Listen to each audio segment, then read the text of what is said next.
Hello, and welcome back to another episode of Board Game Tutorials. I'm Simric Hughes, and today we're going to learn the basics to Vindication.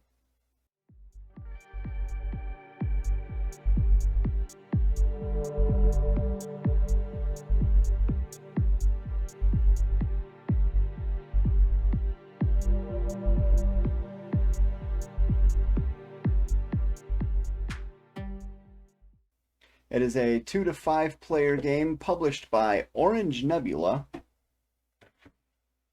It is competitive. There's quite a bit of strategy and chance as well involved.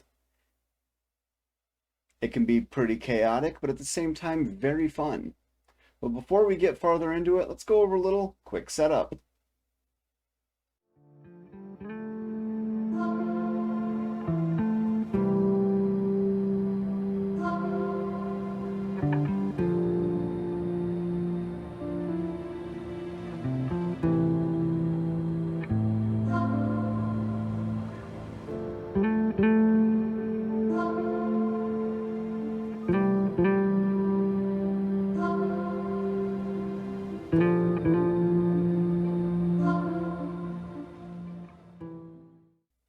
During setup, we hand out one journey card to each player.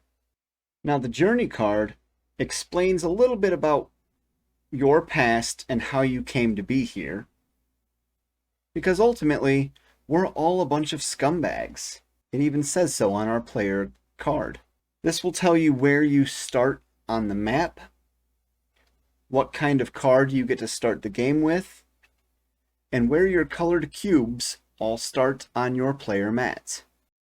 We are also given 2 secret quests. During this part of the game, you look at both of them and choose one of them. Keep that hidden from the rest of the players. The other one you do not choose gets returned to the game box. It will not be used. During setup, you'll notice around the edges of the scoring on the game board, there are little metal coins. What these mean is when a player reaches that many points, the coin is removed and a new end game trigger is applied to the game. At any point, any player reaches any of these end game triggers, it will trigger the end of the game. You will finish the entire round you are currently on. Then all players get to perform one final turn. And then the end of the game will happen and you will go on to scoring. Now, during your turn, there are 3 main actions that you're allowed to perform in any order you wish, and a total of 5 bonus actions. So let's go into greater detail and check those out firsthand.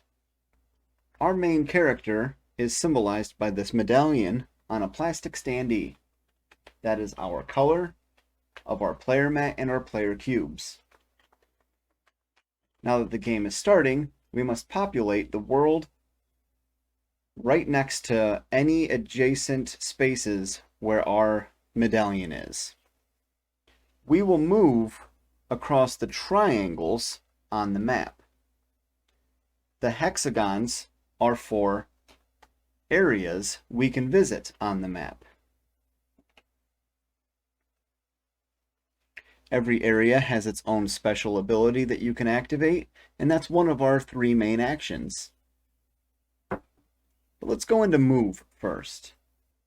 This tile indicates the amount of movement and how we move.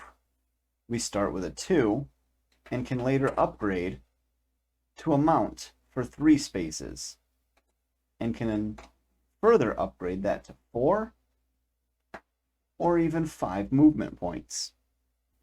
We can move along any order of these triangles as long as it is adjacent tip to tip.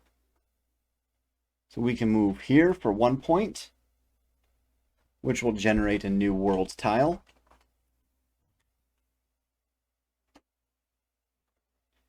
And can continue to move along to generate another one.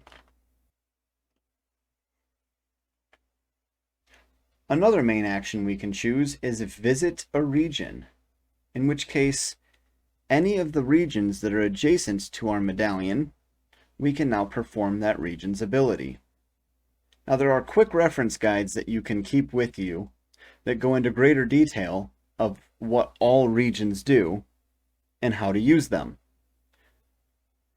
But in this case, I'm going to use the Holy Spire, which all that does is give me 2 inspiration based on the symbol of the trait here, and this here is the inspiration trait. Now when adding traits, it has to come out of your influence, which is the center circle on your player mat. Your conviction is used for special abilities, and your potential is just that, your potential ability or power you can later accomplish or acquire. But since potential is basically useless until you upgrade it to influence, you can only spend cubes in your influence. Now visiting that Holy Spire gives us 2 traits. In this case, the Holy Spire is the yellow trait of inspiration. So we will take 2 of our available influence and place them on the circle for inspiration on the game board. And our last main action is activate a person. In this case, this is my personal player character tile. When I activate him, I can add 1 inspiration, 1 knowledge, or 1 strength trait. And just like the Holy Spire, we will take a cube from our influence board and place it on the chosen trait. One of our bonus abilities is acquire a proficiency. This is a proficiency. It requires 3 cubes in this trait. Now there are many of these tiles, however you always place 1 less than the total number of players during setup. And at any time you have 3 traits, you can discard them, which they would return immediately to your personal influence to be used again later. And if you do that, you can gain this for endgame scoring. Another bonus action you can do is converting a heroic attribute. There are 3 basic traits: inspiration, knowledge, and strength. If you have traits in different spots,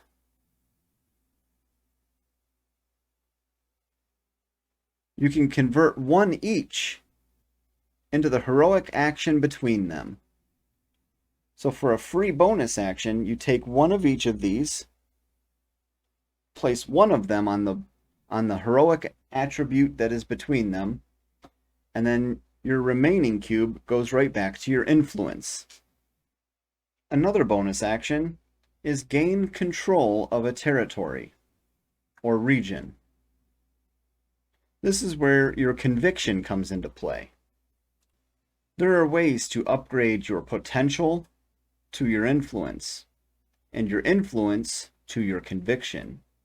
Once you have conviction, you can use this for special card usage or to gain control of a region. When you gain control of a region, you place your conviction cube in the little bubble with the 2 glory symbol, meaning you instantly gain 2 glory, and this place now belongs to you. And when another opponent comes to use that region, you instantly gain 2 more honor. And any owned regions at the end of the game will count as 2 more additional honor. Now it is possible for an opponent to take control of a region you already own. However, it would cost them 2 conviction. 1 conviction to remove yours from that area, and then 1 more conviction to be placed on that space to show their ownership. Another bonus action is Vindication, to vindicate yourself. In order to do that, you must find a way to move all of your potential off of the potential space And you must have scored at least 25 glory points.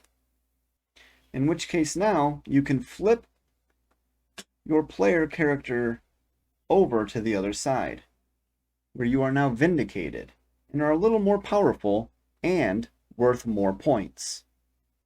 Activating yourself now counts as 2 traits instead of only 1, and you are now worth 5 glory. When choosing a player to activate, you do not have to activate your personal character. You can always choose to activate any of your companions, in which case you'll get the ability at the bottom of the card, if allowed, and the symbol in the top left. To do this, simply place one of your influence cubes on the card. And the last bonus action available to you is to recover your influence. At any time during your turn and as many times as you wish, you can choose to return influence back to your player mat. You can do this from any position on the board except for your potential. Potential is always potential until upgraded specifically. If you pull influence cubes off of your companions, whether there is 1 or there's 3 or more. If you pull influence from your card in this bonus action manner, then you must pull all influence off. There are ways to remove only some influence through the use of other cards. After progressing through the map and opening new areas, you unlock the abilities from different regions that can all be useful and different, such as the N. The N allows you to spend 2 inspiration, knowledge, or strength trait in order to gain a companion of that color. When gaining a companion, you can always choose the one that's face up or whatever's on the very top of the deck. But first we must spend our 2 trait. When we choose whatever glory is listed in the top right, we gain that glory immediately. And if we ever lose this companion for any reason, we will lose that glory. Here is the activated ability. When we decide to activate this player, we can place a influence cube on this companion to gain 2 inspiration. And then its bonus ability is listed on the bottom, and all of their bonus abilities are pretty unique and powerful. Once chosen, this will get added to your player area with your other companions. So when it's your turn, you get 3 main actions that you can use in any order: move, visit a region, and activate a player/companion. They don't have to be in any special order. You can do them as you see fit. Your bonus actions allow you to move influence around the board. You can get more powerful traits by turning them into heroic attributes. As you gain more companions or relics or fight monsters, you really open up more things that are beneficial to you. But one thing we didn't go into, let's check out fighting a monster. If you found the Gaping Maw map tile, you can spend 2 courage to fight a monster. When you spend your 2 courage, it gets replaced back into the influence on your player mat, and you can either face the monster in front of you or one off the top of the deck. Fighting monsters is a good way of gaining extra bonus points at the end of the game. Some of your companions also have abilities that give you bonus points at the end of the game. Now you'll notice all of your companions have a number underneath their name. When you finally decide what monster to fight, you must now take the lowest numbered companion you own to fight that monster. If you do not own a companion, then you cannot fight a monster. Now, the thing is, your companion will always win the fight. However, you now have to roll the black die to see what fate awaits them. If you roll a blank, nothing happens. If you roll the fated circle, you get to add 2 influence cubes to this companion due to fatigue. And lastly, if you roll the skull, that means death. The companion is removed, and any honor you had gained from gaining this companion will now be removed. After you're done, you get to roll the white die. You roll the white die and gain whatever attribute is shown. Also, you take the monster card you've defeated, immediately gain the glory that it is shown, and now have a bonus ability available to you. Whenever there's an empty face-up section on the board, you can replenish it immediately. All of the sections on the map are the same. You find the place on the map that allows you to perform the action there. You have to have the attribute itself, and then you can gain the top or the face up. You have red companions, monsters to fight, relics, blue companions, trait cards, and yellow companions. So now that we have somewhat of a basic understanding of the game itself, let's go over endgame and endgame scoring. When any of these endgame triggers have been triggered, all players get their final, that round will finish, and then all players get one last turn, and then you go into final scoring. So first we start with the mastery cards. For every card or tile you own that is a specific color, such as companions, traits, relics, monsters, the proficiencies count as 2. You add up everyone's individual points for each of these 6 colors, and whoever has the most gains this mastery tile, which is worth endgame score. And we'll do this for all 6 colors. Now we look at endgame bonuses. Look at your monster cards, your companions, your traits, and your relics to see if there's any endgame bonuses, such as your monsters. This one specifically has an ability to get more endgame points. Next, we will reveal our secret quest, explain to your opponents what it is you were trying to do, whether you did or did not accomplish it, and gain those points. And then lastly, any regions you still own will still gain you 2 additional glory at the end of the game. Now the game calls it honor. I've been calling it glory this whole time, but ultimately it's end game scoring. At this point, whoever has the most honor, glory, points is the winner. I really hope you guys enjoy this game as much as I do. That's Vindication. I'm Marc Hughes from Blue Hand Gamers, and I hope you all have a good night.